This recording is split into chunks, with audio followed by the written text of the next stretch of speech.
नमस्कार दोस्तों, मैं हूं अजीत कुमार। आप देख रहे हैं ड्रीम टेक एजुकेशन। आज के इस वीडियो में क्या करना है? आज के इस वीडियो में चैप्टर 1 जो ज्योग्राफी का है हमारा रिसोर्स एंड डेवलपमेंट, इसके कुछ एमसीक्यूज को करेंगे। साथ ही साथ डिस्क्रिप्शन बॉक्स में आपका इसका पीडीएफ भी मिल जाएगा। तो चलिए शुरू करते हैं। जब हम ये वीडियो शूट कर रहे हैं तो बहुत सारे स्टूडेंट जो हैं वो संस्कृत का एग्जाम दे के आ चुके होंगे। तो संस्कृत के बाद कंप्यूटर के बाद एसएसटी।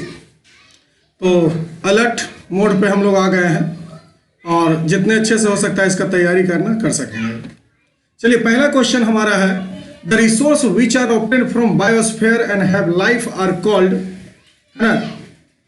तो देखिए, अगर हम लोग ओरिजिन के आधार पर समझते हैं, है ना, ओरिजिन के आधार पर अगर देखें तो रिसोर्स को दो भागों में क्लासिफाई करते हैं, बायोटिक और दूसरे को कहते हैं एबायोटिक।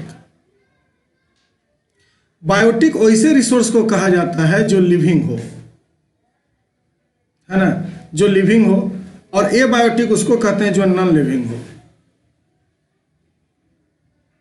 ठीक, तो इसमें क्या जवाब होगा हमारा? बायोटिक, है ना। लिविंग है, बायोस्फीयर से मिल रहा है, तो इसको हम लोग क्या कहेंगे? लिविंग कहेंगे। चलिए, दूसरा क्वेश्चन हमारा है, which of the following is not classify on the basis of a status of development.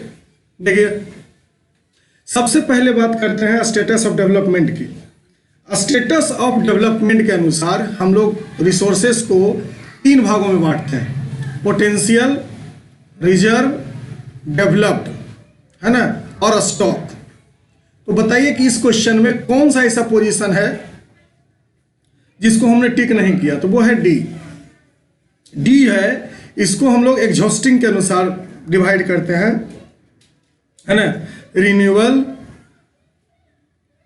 और नॉन रिन्यूएबल, है ना। इसको एग्जॉस्टेबिलिटी के आधार पे क्लासिफाई किया जाता है। तो दूसरा जो क्वेश्चन उसका सही जवाब है हमारा डी। चलिए नेक्स्ट क्वेश्चन की ओर मूव करते हैं।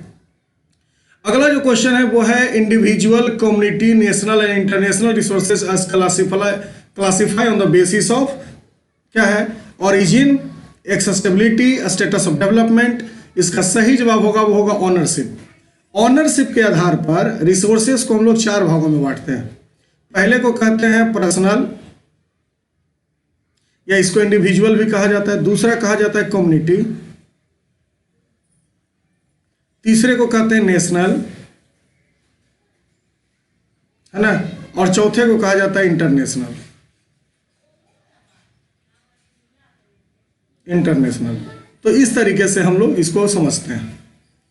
चलिए नेक्स्ट क्वेश्चन है हमारा, the ocean resources beyond 200 nautical miles, है ना, is classify under which zone. इसको कहा जाता है कि 200 जो न्यूट्रिक माइल है, जो इसके बाद हम लोग किस एरिया को मानते हैं? देखिए, सबसे पहले तो ये समझिए कि ये हमारा इंडिया है ना, ये इंडिया है। इधर हमारा है बे ऑफ बंगाल,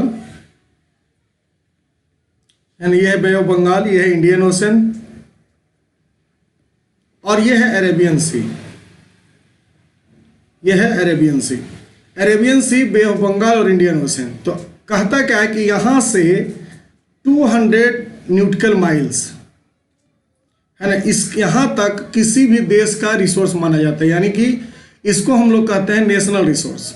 और इसके बाद जो होता है उसको हम लोग कहते हैं एक्सक्लूसिव इकोनॉमिक जोन, है ना, एक्सक्लूसिव इकोनॉमिक जोन, है ना, EEZ।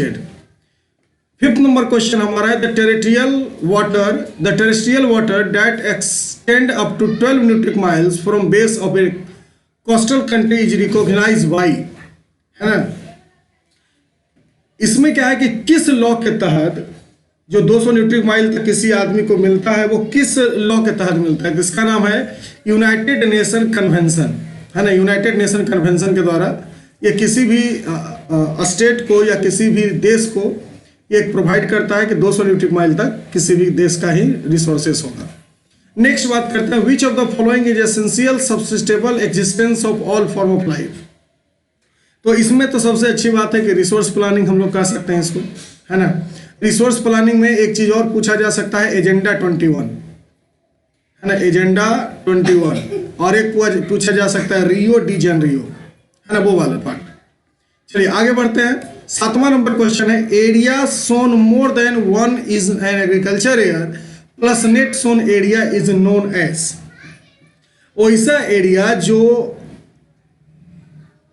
सोन एरिया है ना, वैसा जोन जो क्या है, सोन एरिया। सोन एरिया किसको कहते हैं, जिसमें कम से कम साल भर में एक बार फसल उगाया जाता हो। और नेट सोन एरिया की अगर हम बात करें, है ना, नेट सोन एरिया की अगर हम बात करें तो ये दोनों को मिला के क्या कहा जाता है, तो इसको हम लोग कहते हैं ग्रॉस क्रॉप्ड एरिया। यानी ये जो जोन है वो क्या कहलाएगा हमारा, ग्रॉस क्रॉप्ड एरिया। चलिए 8वां नंबर क्वेश्चन है हमारा, which state among the north east state which has fully surveyor for its land uses. सबसे पहले तो ये समझिए कि नॉर्थ ईस्ट स्टेट है कौन कौन सा। तो इसको हम लोग 7 सिस्टर्स के नाम से भी जानते हैं, है ना, इसको हम लोग 7 सिस्टर्स के नाम से भी जानते हैं। और 7 सिस्टर्स में जो भी लैंड है उसको हम लोग कहते हैं एटीएम का मिमना, है ना। ए से हो गया असम, अरुणाचल प्रदेश, त्रिपुरा, मेघालय, मिजोरम, मणिपुर और नागालैंड। इस 7 स्टेट में से कौन सा स्टेट ऐसा है जो फुल्ली सर्वेयर्ड है, तो इसका जो सही जवाब है वो है असम, है ना, उसका सही जवाब क्या है, असम। नेक्स्ट क्वेश्चन है, which of the following soil is more common in piedmont plains such as चोर, तराई और ड्यूड, है ना, यानी ड्यूराज, चोर और तराई। इसमें से सबसे कॉमन सॉइल कौन पाए जाते हैं, आपको पता होगा कि इसको हम लोग एलोवियल सॉइल में देखते हैं सर। एलोवियल सॉइल को हम लोग 2 भागों में बांटते हैं, पहले को कहते हैं खादर और दूसरे को कहते हैं बांगर, है ना। और इसके बाद इसको हम लोग डालते हैं किसमें, चोर तराई में, है ना। चलिए next question, which soil is known as regur soil. Regur soil किसको कहा जा सकता है, तो ये जो क्वेश्चन है ये मोस्ट प्रोबेबल क्वेश्चन है ना, मोस्ट प्रोबेबल क्वेश्चन इसको पूछा जा सकता है। तो ब्लैक सॉइल को कहा जाता है रेगुड़ सॉइल, इसी को कहा जाता है ब्लैक कॉटन सॉइल भी, इसी को क्या कहा जाता है, ब्लैक कॉटन सॉइल। चलिए नेक्स्ट क्वेश्चन है हमारा, soil black soil are generally poor in. जो ब्लैक सॉइल है वो जनरली किस चीज़ की उसमें कमी होती है, तो वो आप याद रखें, उसमें फॉस्फोरस की कमी होती है, यानी फॉस्फोरिक जो कंटेंट है वो उसमें कमी होता है। नेक्स्ट क्वेश्चन है, where are red soil mostly found. Red soil mostly किस एरिया में या कहाँ पे पाया जाता है, तो इसके लिए सबसे अच्छा जवाब आपका है पहला ऑप्शन, डेक्कन प्लेट्यू और पार्ट ऑफ ओडिशा, है ना, डेक्कन प्लेट्यू और पार्ट ऑफ ओडिशा। अगर हम इंडिया के मैप को देखें तो इस तरीके का इंडिया का मैप आपको देखने को मिलता है, और यहाँ पे जो ट्रायंगल बनते हैं वही कहलाता है हमारा क्या, डेक्कन प्लेट्यू, है ना।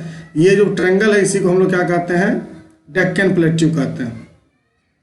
तो डेक्कन प्लेट्यू और उड़ीसा वाले पार्ट में रेड सॉइल पाए जाते हैं। Next question 13, laterite soil are mainly found in. देखिए लेटेराइट सॉइल का मतलब है ना, इसके लिए 2 कंडीशंस रिक्वायर्ड होते हैं। सबसे पहले वहाँ पे बहुत ज़्यादा गर्मी पड़ता हो सर, और दूसरा वहाँ पे बहुत ज़्यादा रेनफॉल होता हो, है ना, बहुत ज़्यादा रेनफॉल हो और बहुत ज़्यादा गर्मी हो, तभी लेटेराइट सॉइल बन सकता है, और ये हमारे साउदर्न स्टेट में ऐसे होते हैं।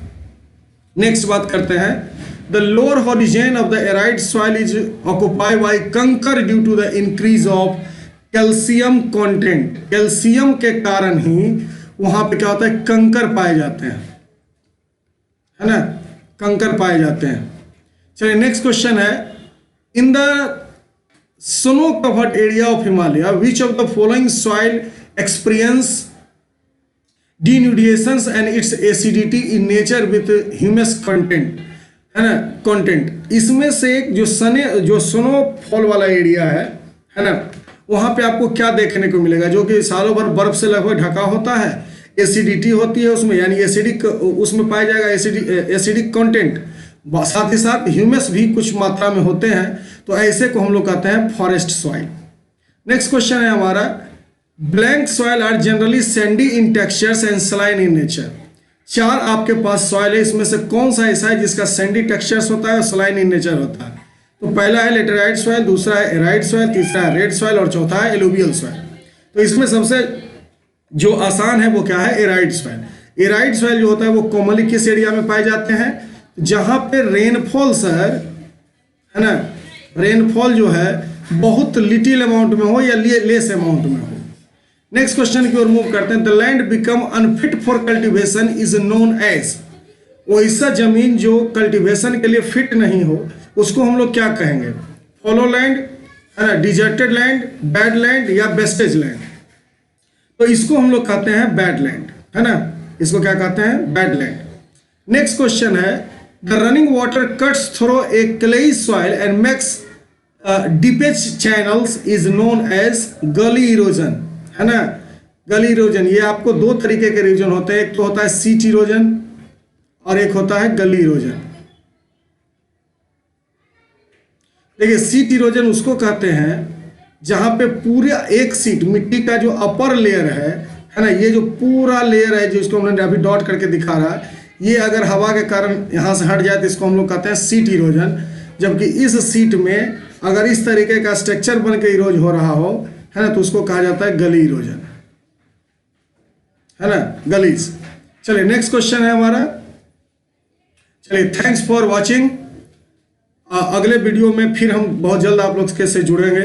धन्यवाद। मैं हूं अजीत कुमार और साइन आउट।